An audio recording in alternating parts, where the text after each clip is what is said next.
একটা কথা সব সময় মনে রাখবে, প্রয়োজনের থেকে বেশি খাবার কাউকে দিলে খাবার নষ্ট হয়। একটা মানুষ যদি প্রয়োজনের থেকে বেশি কোনো জিনিস পায় তাহলে সেটা নষ্ট করবেই, কারণ সেটা নেওয়ার মতো ক্ষমতা তার মধ্যে নেই। তার যদি প্রচন্ড খিদেও লাগে তাহলে হয়তো সে কিছুটা হলেও বেশি খাবে, যতটা সে খায় তার থেকে কিছুটা হলেও সে বেশি খাবে, কিন্তু তার থেকেও বেশি যদি তুমি দাও তাহলেও সে নষ্ট করবে।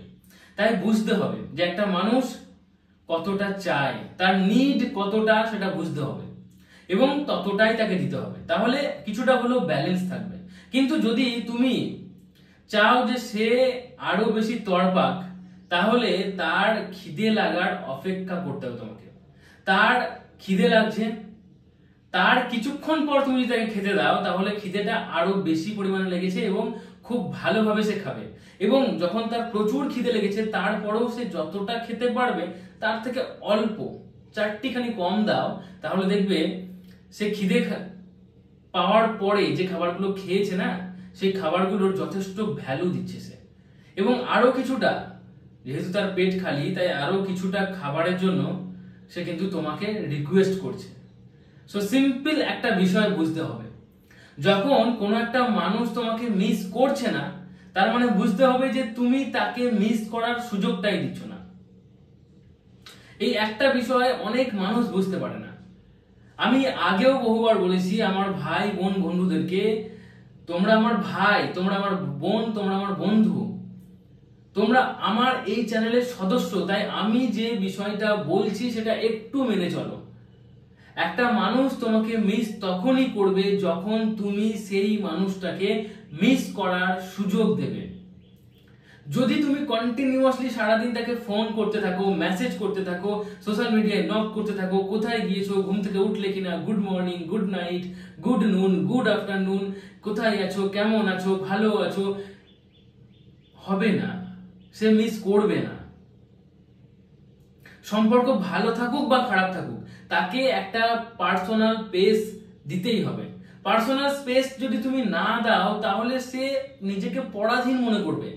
একটা সময়ের পর তুমি আস্তে আস্তে আরো বেশি পজিটিভ হয়ে যাবে। তুমি তাকে ভালোবাসতে গিয়ে, আঁকলে ধরতে গিয়ে, জড়িয়ে, মানে তাকে টিপে জড়িয়ে ধরলে সে অজ্ঞান হয়ে যাবে, তার দম বন্ধ হয়ে উঠবে। এই একটা ছোট্ট বিষয় যেটা অনেক মা বাবাও বুঝতে পারে না। এমন কিছু মা বাবা রয়েছে যারা তাদের ছেলে মেয়েকে খুব ভালোভাবে মানুষ করতে গিয়ে সব জিনিস হাতের কাছে দিচ্ছে, আর তার জন্য কি হচ্ছে, সেই ছেলে মেয়ে কোনো জিনিসের ভ্যালু দিচ্ছে না। একটা সময়ের পর তার মা বাবারও তার সে কোনো ভ্যালু দিচ্ছে না। তো বিষয়টা বুঝতে হবে, ভালোবাসা মানে হচ্ছে ভালো রাখা। আর ভালো রাখতে গেলে যে বিষয়টা মাথায় রাখতে হবে সেটা হচ্ছে, যেটা সবাই জানে কিন্তু তবুও মানে না, মনে করে যে আমি যদি তাকে হাতের কাছে সব জিনিস দিয়ে দিই, না চাইতেই যদি সে সবকিছু পায় তাহলে সে ভালো থাকবে। না, কোনো দিন নয়। একটা মানুষকে তুমি যদি ভালো রাখতে চাও তাহলে তোমাকে ব্যালেন্স করতে জানতে হবে। Life is equal to balance, এটা আমি মনে করি। Life is equal to balance. যে মানুষটা জীবনে ব্যালেন্স করতে পারে না সেই মানুষটা কখনোই নিজে ভালো থাকবে না, আর নিজের সাথে যে মানুষগুলো জড়িয়ে রেখেছে তাদেরকেও ভালো রাখতে পারবে না। আর লাইফের একটা পার্ট হচ্ছে ভালোবাসা, লাভ। আর ভালোবাসার অর্থ হচ্ছে ভালো রাখা। তাই ভালো রাখতে গেলেও তোমাকে এখানে ব্যালেন্স করতে হবে। তাকে কোনো সময় দিতে হবে, কোনো সময় দিলে চলবে না। এই বিষয়টাকে মেনটেন করতেই হবে। নিজে একটা রিলেশনশিপে আছো, তাই নিজেকেও যেমন এই তিনটে বিষয় মেনটেন করতে হবে যেটা আমি বলতে চলেছি এখন, তাকেও এই তিনটে বিষয়কে মেনটেন করার সুযোগ করে দিতে হবে। তিনটে বিষয় কি? সারাদিনের মধ্যে নিজের personal life, professional life, love life, এই তিনটাকেই সমানভাবে সময় দিতে হবে। প্রফেশনাল লাইফ বলতে, তুমি যদি স্টুডেন্ট হও তাহলে সারাদিনের ম্যাক্সিমাম সময়টা তোমাকে পড়াশোনা, টিউশন, স্কুল এসব নিয়ে কাটাতে হবে। যদি জব করছো তাহলে ম্যাক্সিমাম সময়টা অফিসে বা যেখানে তুমি জব করো সেখানেই কাটাতে হবে। তারপরে কিছু সময় পার্সোনাল লাইফ, সেই সময়টাতে তুমি নিজেকে সময় দেবে।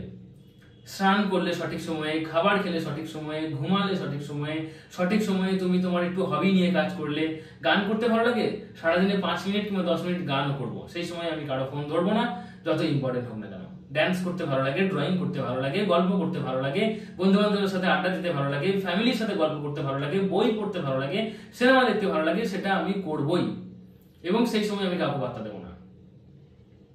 এটা পার্সোনাল লাইফ। এবং লাভ লাইফ, যেহেতু রিলেশনশিপে আছি তাই লাভ লাইফেও সময় দিতে হবে, এটাও ইম্পর্টেন্ট। সারাদিনে 1 ঘন্টা থেকে 1.5 ঘন্টা আমি তাকেও সময় দেবো। সকাল বিকেল হয়তো আমি তাকে টুকটাক 2 মিনিট 5 মিনিটের কল করলাম, মেসেজ করলাম, যেহেতু আমি প্রফেশনাল লাইফে ছিলাম। তারপরে রাতের দিকে হয়তো আমি 9টা থেকে 10টা কিংবা 8টা থেকে 9টা আমার সময় অনুযায়ী আমি 1 ঘন্টা তাদের সাথে কথা বলবো, এটাও ইম্পর্টেন্ট। আর যখন এই কথাগুলো বলছি তখন হয়তো আমি আমার পার্সোনাল আর প্রফেশনাল লাইফ নিয়ে ভাববো না।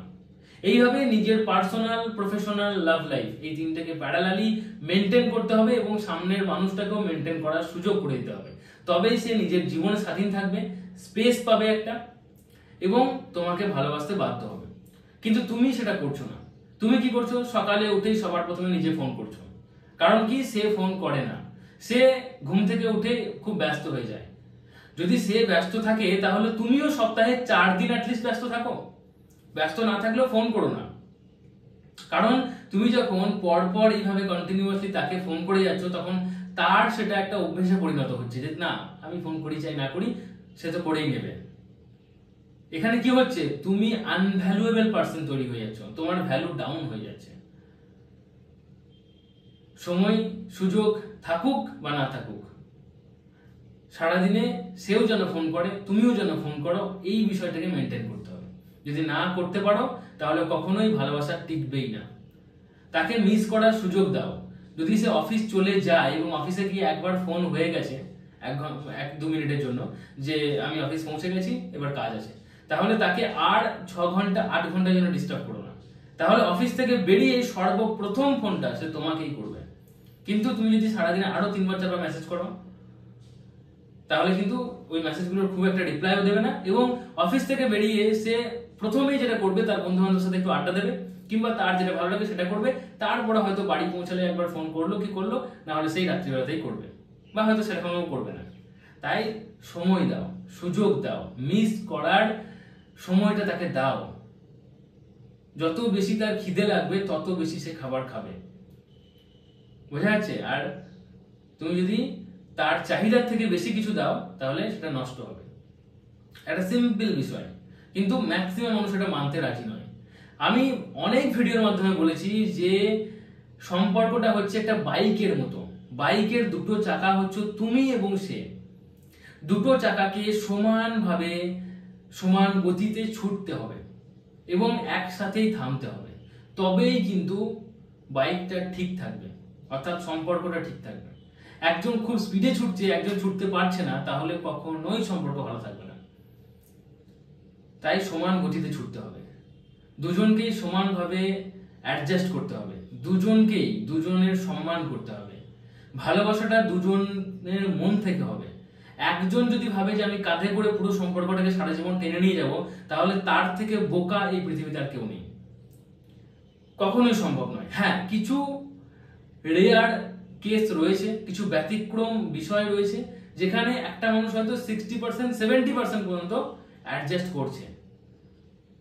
সো সেই রকম সিচুয়েশন তুমি পড়ে থাকলে তুমি 60-70% অ্যাডজাস্ট করো, কিন্তু তার বেশি নয়। 100% তুমি অ্যাডজাস্ট করবে, 100% তুমি সম্পর্কটাকে ঘাড়ে করে টেনে নিয়ে যাবে যদি ভাবো, তাহলে পারবে না। আজকে পারবে, কালকে পারবে, পরশু তুমি ভেঙে পড়বে। তাই বোঝার চেষ্টা করো, এইভাবে সম্পর্ক টেকানো সম্ভব নয়।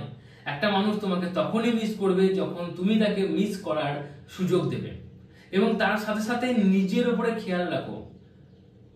নিজের খেয়াল রাখো, নিজেকে গ্রুমিং করো, নিজেকে একটু সাজিয়ে গুজিয়ে স্ট্যান্ডার্ড বানাও, নিজেকে ডেভেলপ করো, নলেজ গেইন করো। সারাদিন ল্যাদ খেয়ে পড়ে থাকছো, ফোন ঘাঁটছো, সোশ্যাল মিডিয়ার মধ্যে কার বিয়ে হচ্ছে, কার ডিভোর্স হচ্ছে, কে উল্টো পাল্টা ব্লগ বানাচ্ছে, হ্যাঁ, ওই সবগুলো না দেখে ভালো কিছু ভিডিও দেখো, আমার চ্যানেলের ভিডিও দেখো। শুধুমাত্র আমার চ্যানেল নয়, আমার মতো যে মানুষগুলো তোমার জীবনে ভ্যালু অ্যাড করছে, তোমাকে ভালো রাখার চেষ্টা করছে, সেই সব চ্যানেলগুলোর ভিডিও দেখো। যত বেশি ভালোর সাথে মিশে থাকবে ততই বেশি নিজেকে পজিটিভ পাবে, বোরিংনেস থেকে দূরে থাকতে পারবে, একটা ফুল মোটিভেশন পাবে এবং জীবনটাকে গোছাতে পারবে। আর যত বেশি উল্টো পাল্টা দেখবে ততই বেশি নিজের জীবনের মধ্যে সেই উল্টো পাল্টা এফেক্ট পড়বেই। অ্যাকশনের একটা রিয়াকশন থাকেই, এটা মাথায় রাখতে হবে। তাই নিজেকে ডেভেলপ করো, উপার্জনের দিকে এসো, নলেজ গেইন করার জন্য নিজেকে তৈরি করো, নিজেকে ডেভেলপ করো। তাহলে দেখবে সে অটোমেটিকলি তোমাকে সম্মান করছে, কারণ তোমাকে তখন তোমার আশেপাশের মানুষগুলো সম্মান করবে। যে মানুষটাকে তার আশেপাশের মানুষজন, তার পরিবারের মানুষজন, তার আত্মীয় স্বজন আর বাকি 4 জন সম্মান করে না, সে কিন্তু কখনোই কারো কাছে সম্মান পাবে না, অ্যাটলিস্ট তার প্রিয়জনের কাছে তো কখনোই পাবে না। আর একটা সময়ের পর তুমি নিজেও নিজেকে সম্মান করতে পারবে না, নিজেকে মনে হবে যে তুমি খুব নগণ্য মানুষ, খুব ফালতু একটা মানুষ তাই মনে হবে। তাই জ্ঞান অর্জন করো, নিজেকে ডেভেলপ করো, অল্প হলেও উপার্জন করো, নিজের সময়গুলোকে মেনটেন করো, সময়টাকে ম্যানেজ করতে শেখো, personal life, professional life, love life এগুলোকে মেনটেন করতে শেখো। তার জন্য আমি তো আছি, চ্যানেলটাকে সাবস্ক্রাইব করে আমার সাথে জুড়ে থাকো। আমি তো প্রত্যেক দিনই ভিডিও দেওয়ার চেষ্টা করি। তোমরা যা যা বিষয় আমাকে বলো সেই বিষয়গুলোর উপর আমি প্রায় দিনই ভিডিও দিচ্ছি তোমাদের জন্যই। তাই প্লিজ চ্যানেলের সাথে জুড়ে থাকো, নিজের জীবনটাকে শুধরে নাও। মানুষটাকে ভালো রাখতে যদি চাও, সম্পর্কটাকে যদি টেকাতে চাও, তাহলে নিজের উপরে কাজ করো আর তাকে ভালোবাসতে বাধ্য করো। কিভাবে ভালোবাসতে বাধ্য করবে সেটাই আজকের এই ভিডিওতে বললাম। আশা করি ভিডিওটি ভালো লেগেছে। ভিডিওটি ভালো লাগলে অবশ্যই লাইক করো, ভিডিওটি শেয়ার করে দাও হোয়াটসঅ্যাপ স্ট্যাটাসে, সেখান থেকেও কিছু মানুষ দেখুক, তারাও তাদের নিজের জীবনটাকে গুছিয়ে নেক।